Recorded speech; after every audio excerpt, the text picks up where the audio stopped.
Life of a Slave Girl. Chapter 1. Childhood.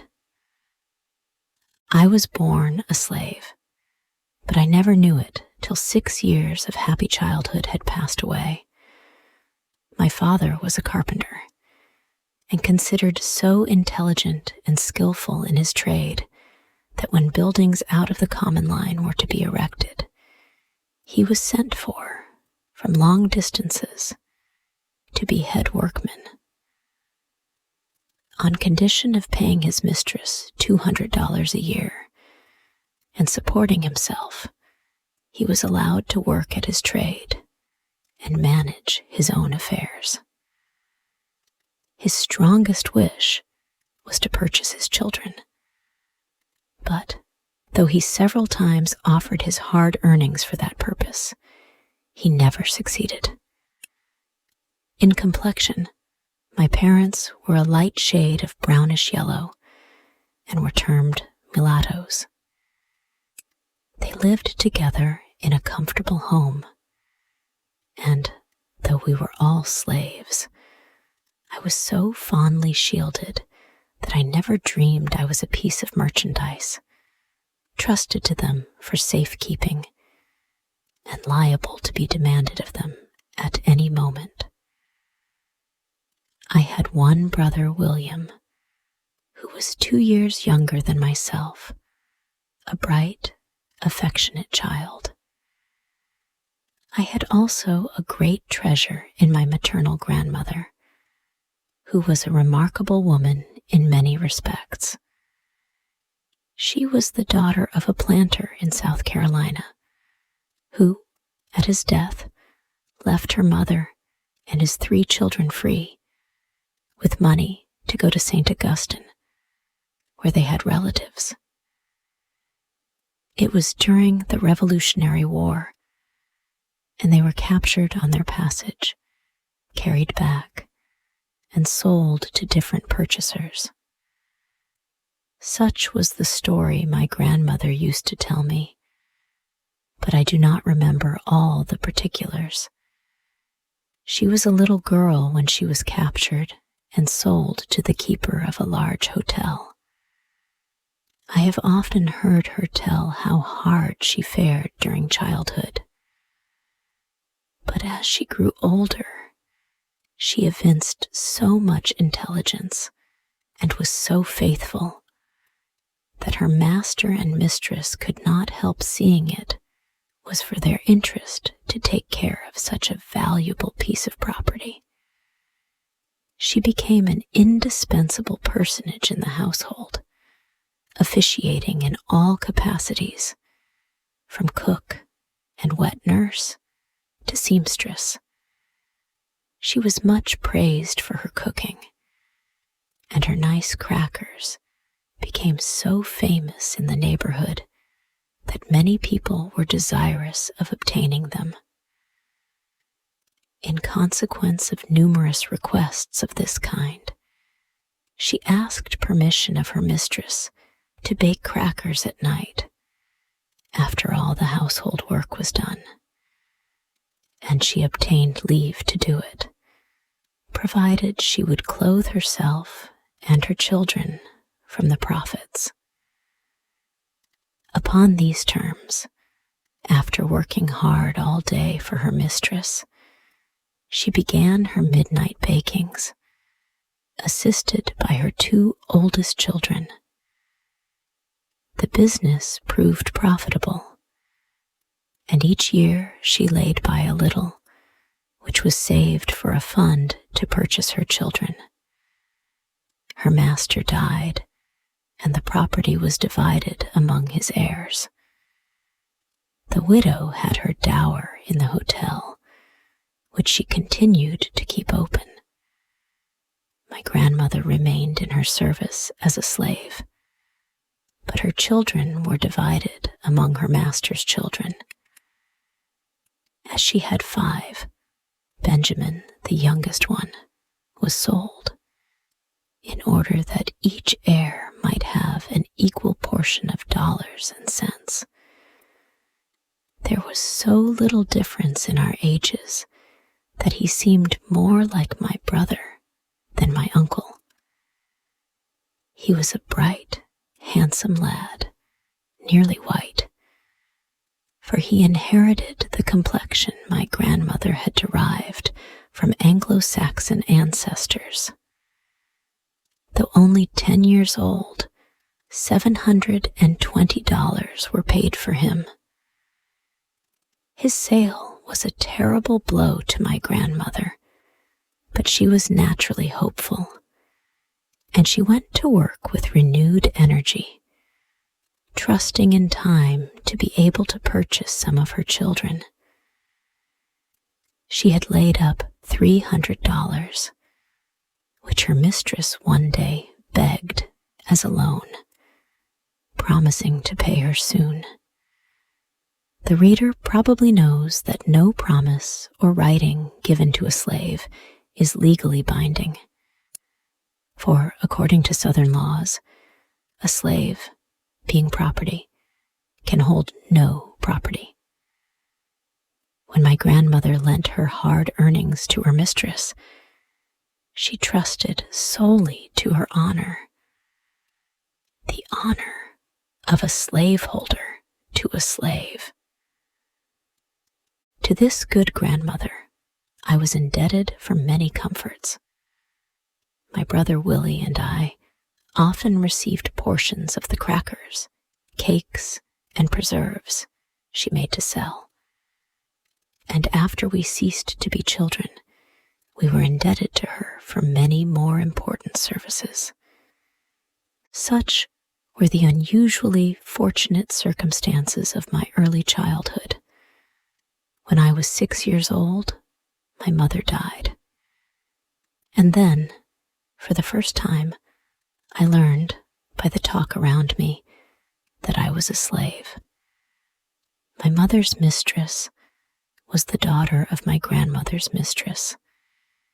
She was the foster sister of my mother.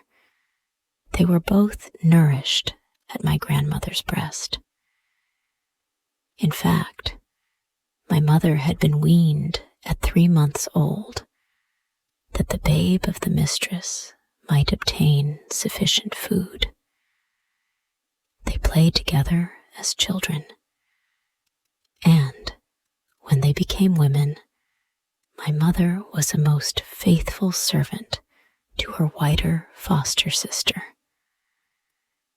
On her deathbed, her mistress promised that her children should never suffer for anything, and during her lifetime, she kept her word. They all spoke kindly of my dead mother, who had been a slave merely in name, but in nature was noble and womanly.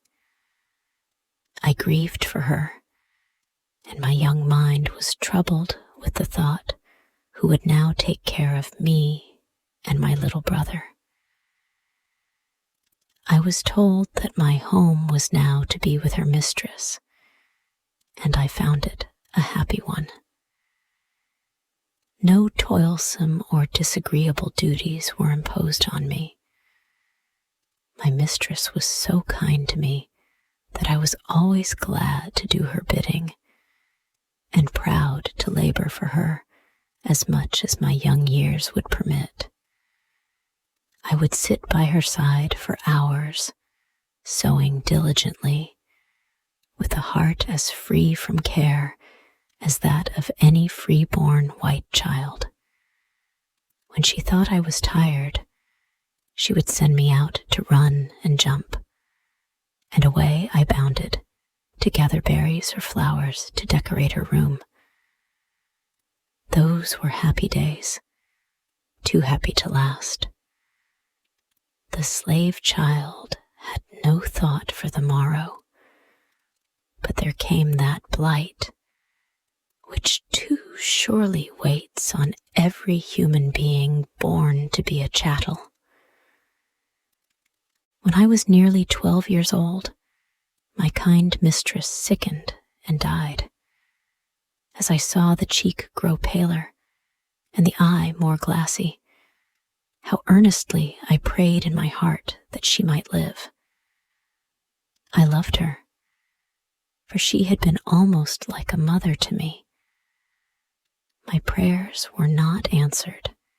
She died, and they buried her in the little churchyard, where day after day my tears fell upon her grave. I was sent to spend a week with my grandmother. I was now old enough to begin to think of the future. And again, I asked myself what they would do with me. I felt sure I should never find another mistress so kind as the one who was gone. She had promised my dying mother that her children should never suffer for anything. And when I remembered that, and recalled her many proofs of attachment to me, I could not help having some hopes that she had left me free. My friends were almost certain it would be so. They thought she would be sure to do it on account of my mother's love and faithful service. But alas, we all know that the memory of a faithful slave does not avail much to save her children from the auction block. After a brief period of suspense, the will of my mistress was read, and we learned that she had bequeathed me to her sister's daughter, a child of 5 years old. So vanished our hopes. My mistress had taught me the precepts of God's word. Thou shalt love thy neighbor as thyself. Whatsoever ye would that men should do unto you, do ye even so unto them.